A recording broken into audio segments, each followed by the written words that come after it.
Hello, Steeler fans. This is Jake Wade. This is the Steeler Wade Show. Thanks again for checking out another one of my podcasts. It was a beautiful day here in Michigan.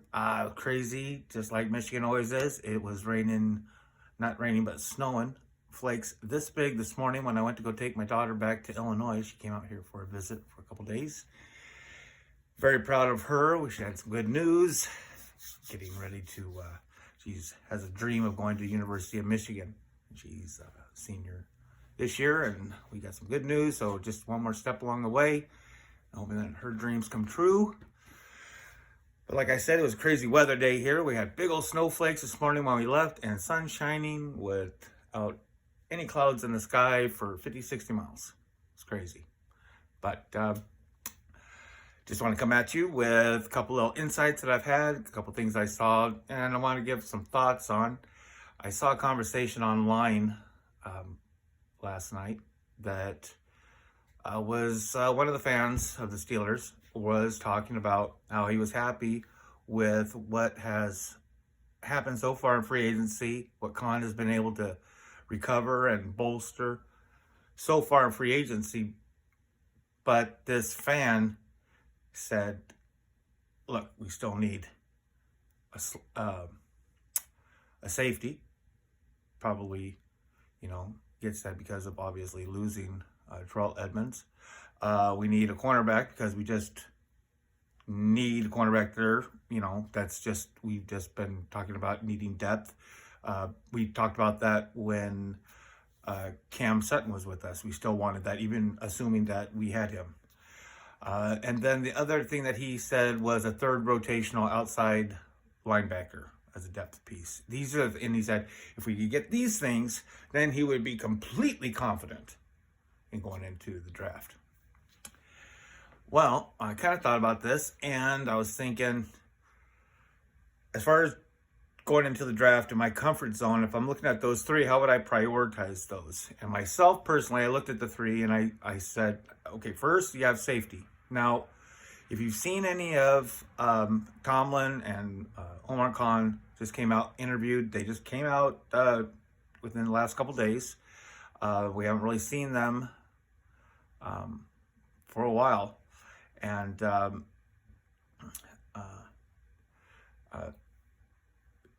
one of the things that Tomlin said he was open to was having PatP, in safety positions, possibly. PatP in interviews, he's like, I used to tell my other coaches, man, you can put me at other places, wherever you think my skill set, would work. So as far as securing another safety in free agency, I think I can give that one a little bit of pause. But on the flip side of that, if you can get one extra cheap, because the safeties are going cheap. This offseason, I think there was one big signing that I think it was obvious to everyone. And then a bunch of them went a lot lower than we thought they were going to go. I think we stole PatP, to be honest with you. But so, there's that thing, but there's that angle of it as far as if you're going to need that depth piece, and we re-signed Kazee. So, and I know, but and then cornerback, obviously, we kind of discussed that.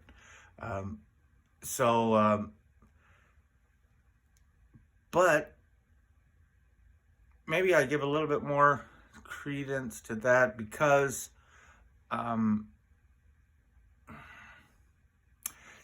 still back off on that one, just because I think we're in okay shape. We re-signed Pierre, and not that he is an answer to anything, but it's a depth piece, and we're going into a draft where it seems like everyone's excited about the depth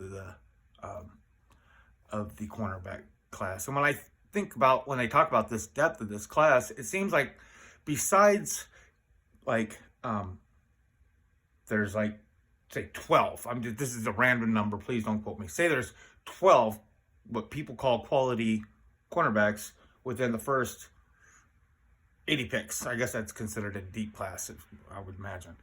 But when you have, like, besides that number, the depth and that quality of that class is that there's probably 4 to 5 different kind of cornerbacks in that cornerback class that can work for these different schemes. And, so the chance, I think, I'm not against double dipping on the cornerback on this draft. If they did that, I wouldn't be heartbroken at all, because there are some really nice looking cornerbacks out there.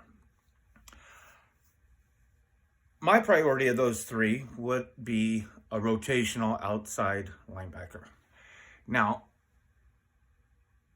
I'm a little biased because 2 things could happen. Well, one thing will happen tomorrow, and the other thing could happen tomorrow. Tomorrow is opening day, so as far as I get to watch my Pirates play Cincinnati, and one of my favorite quotes is by Bill Cowher, and it goes for me for the Reds also. An adjective or a verb, and then Cincinnati. But that's neither here or there. But I'm excited about that. But the other thing that could happen tomorrow is that Bud could come back. This is, I would love to be able to wear my Dupree jersey again with him on the team. And so that's what that's out of those 3, and take that for what, out of those 3, which one do you think would make you feel better, if not all 3, or what's the priority of those 3? Securing a free agency that would make you feel that much better going into the draft, because how they like to settle everything first, so they're not grabbing at anything. Someone else had commented that slot receiver is the most important position that needs to be fulfilled in the free agency before the draft. That way, again, you have that secured, and when besides this conversation that I'm talking about, I've seen so many times online where people will bring up slot receiver, and you'll see like other Steeler fans like want to jump on that person, like, what are you talking about? Why are you saying anything about a slot receiver? We have Calvin Austin the third, he's and like they want to jump on him like the people like they know nothing about our team, and I can obviously see where you can be excited about Calvin Austin. I'm very excited about Calvin Austin playing for us. I'm excited about him being in the slot position sometimes, I guess. But you have to realize that he still has not played football professionally yet, as far as played. So, stranger things have happened where something just doesn't happen. You know what I mean? So you can't rest on believing that this is going to be your answer. If you want to go deeper into our and anyway, I kind of see him on the outsides more, I guess, and also with Anthony Miller, I see him more on the outside. The one that I think about, who I really like, is Miles Boykin. He's 6'4", he's like 225 pounds, and you've seen him on special teams. We got him last year. You've seen him. He's not afraid to hit. Okay, so like when you're a slot receiver, you have 3 responsibilities. You're either a wide receiver, you are a running back, or you are a blocker. And he likes to hit. I think when he was in the combine in 19, I think it was 19, he, I think it was 442 in the 40. And he also had impressive side-to-side type drills, the cone, and so that's somebody that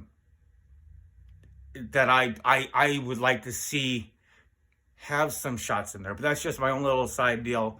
Obviously, if that was something the Steelers were feeling, they would have touched on him. I think he hardly had any snaps, besides his special teams. And he was always there on special teams. I mean, he is a player, for sure.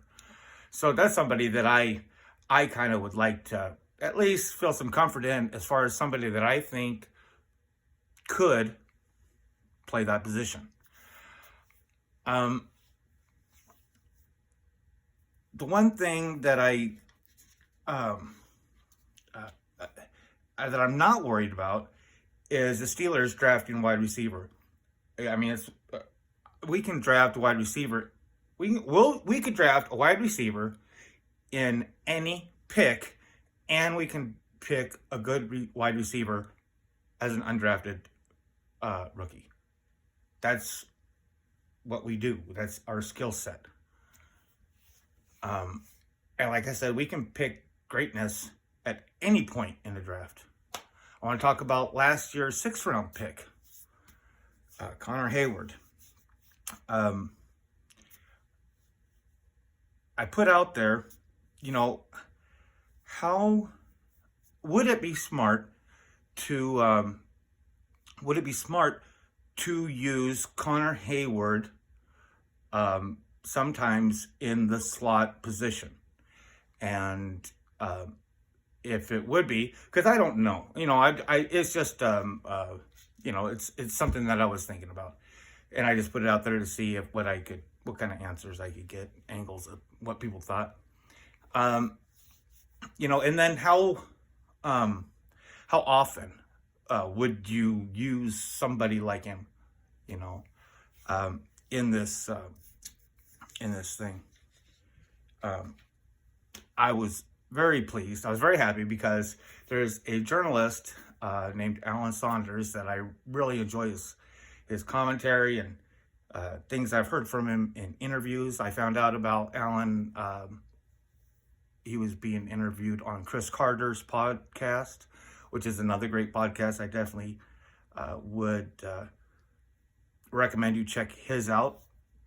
And but I liked the things he said. Even if I might not have agreed with it, I still enjoyed the things I didn't agree with. He's but so when I started being on the Twitter, he was one of the people that I wanted to follow, to see, what he,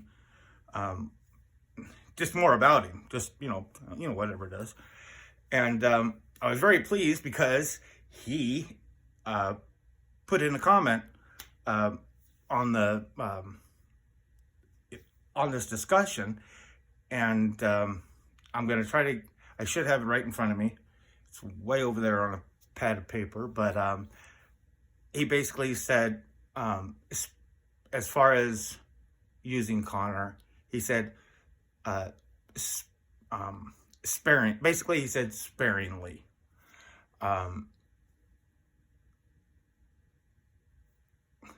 And that when you bring on that another tight end onto the field, you're going to see a heavier defensive set. And I expected that, but I still think it's just cool because, Alan Saunders is somebody that's known, respected, and in that community, and he answered my question. So I thought that was kind of cool. It's look, I'm just going to take what he said and run because, to be honest with you, I could handle 5 to 20% of the plays having him there, say, stretched out to over the next 2 years as a project or an experiment. Because, with Connor Heyward, he's not exactly, he's a tight end, okay? But you can't just put your tight end thumb on him without, he has different skills or he's just different. And he's hard to put he's a good blocker. He's a great receiver. He is you've seen it last year. I mean, great. He's a great receiver. And he's a good blocker, okay? When I say he doesn't necessarily fit in, it's not just this, but like his size. He's a little small for your average, your prototypical tight end. That's let alone what Steelers use for a tight like Splate or like a blocking tight end, and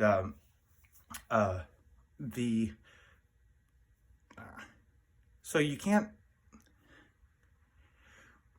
see. But the thing I see with Connor Heyward is that even though he might not have the size to be this traditional role that they're asking him to play, I think he has a very high football IQ.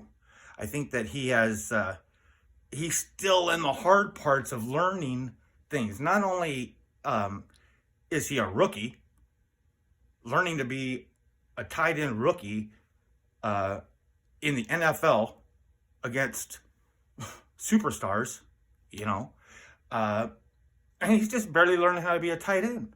He only became a tight end for Michigan State his senior year.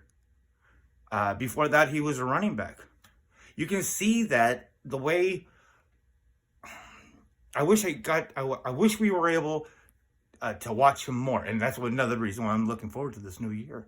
You can see I said he's a good blocker, but maybe he might end up becoming a very good blocker because, like, with his experience being a running back, you know that he already has the wherewithal to be able to set up the block.